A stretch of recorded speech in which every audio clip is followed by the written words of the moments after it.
ಸೇರಿಸಿ ಈ ದಿನ ನಾನು ತರಬಲ ತಗ್ಗಿ ನಿನ್ನ ಹಾಡಿನ ಬಗ್ಗೆ ಮಾತನಾಡುತ್ತೇನೆ. ತರಬಲ ತಗ್ಗಿ ನಿನ್ನ ತಂಬೂರಿ ಸ್ವರ ಬರದೆ ಬಾರಿಸದಿರು ತಂಬೂರಿ. ತರಬಲ ತಗ್ಗಿ ನಿನ್ನ ತಂಬೂರಿ ಸ್ವರ ಬರದೆ ಬಾರಿಸದಿರು ತಂಬೂರಿ. ಸರಸ ಸಂಗೀತದ ಕುರುಗುಲು ಅರಿಯದೆ ಬರದೆ ಬಾರಿಸದಿರು ತಂಬೂರಿ. ತರಬಲ ತಗ್ಗಿ ನಿನ್ನ ಹಾಡಿನ ನೀತಿಕ ಪಾಠ. ಈ ಹಾಡು ನಮಗೆ ಹೇಳುವ ಮುಖ್ಯ ಸಂದೇಶಗಳು: ಕಲಿಯದೆ ಕೆಲಸ ಮಾಡಲು ಹೋಗಬೇಡಿ. ತಂಬೂರಿ ಬಾರಿಸಲು ಅದರ ಸ್ವರ, ಲಯ, ಸಂಗೀತದ ಗುರುತುಗಳು ತಿಳಿದಿರಬೇಕು.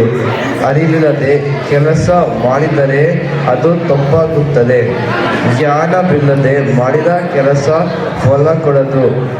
ಯಾವುದೇ ಕೆಲಸವಾಗಲಿ ಅದನ್ನು ಸರಿಯಾಗಿ ಮಾಡಲು ಅಭ್ಯಾಸ, ಅರಿವು, ಸಿದ್ಧತೆ ಅಗತ್ಯ.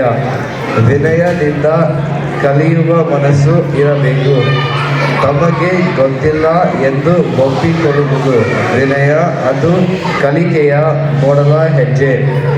ತಾಳ್ಮೆ ಮತ್ತು ಪರಿಶ್ರಮವೇ ಯಶಸ್ಸಿನ ಮಾರ್ಗ.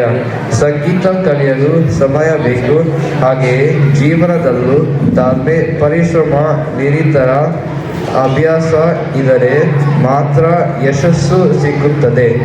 ಒಂದು ಸಾಲಿನಲ್ಲಿ ಅರಿವು, ಅಭ್ಯಾಸ, ತಾಳ್ಮೆ ಇರದೆ ಕೆಲಸ ಯಶಸ್ವಿಯಾಗುವುದಿಲ್ಲ.